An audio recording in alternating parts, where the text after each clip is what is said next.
Okay, this video is to help you go through metamorphic rocks and their parents. It's part of the metamorphic rocks and their parents video.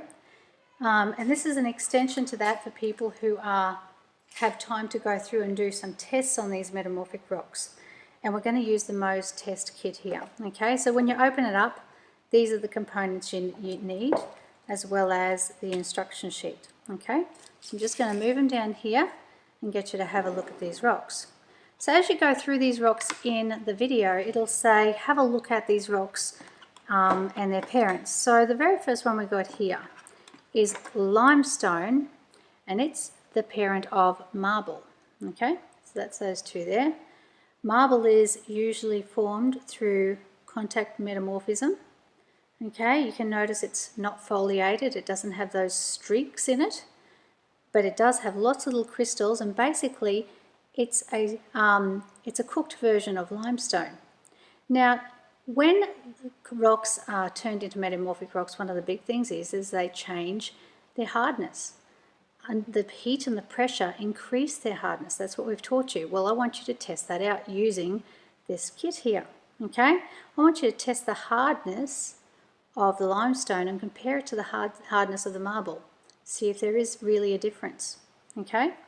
You can also test the hardness of, this is shale, which used to be mudstone. Okay? Okay, another form of this is mudstone, like this is shale, comes from very fine ground rock. It is the parent of two different rocks, depending on how long it's been squished or pressured and whether or not it's been heated as well. It can be the parent of slate or schist. Okay? You can also test this one, granite. Intrusive igneous rock, lots and lots of crystals formed down deep in the earth, really hard because we use it for bench tops and stuff. However, when you put it under heat and pressure, and definitely it has to be pressure, it turns into this beautiful rock here called gneiss. Okay? Have a look at that. Now notice how it has all of the streaks.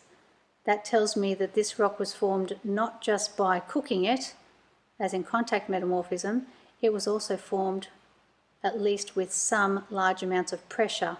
That's why you ended up with those, the light colours joining together and the dark colours joining together. Okay?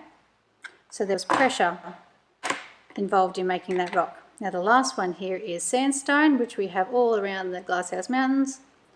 It's the parent of quartzite, not quartz, quartzite. Okay? And again, you can't see streaks and foliations in this. So what type of metamorphism, contact or regional, do you think was used to make that into that? So you can test the hardness and go through these and compare the two and help to understand how pressure and or heat turn sedimentary or igneous rocks or low-grade metamorphic rocks into other metamorphic rocks. Okay?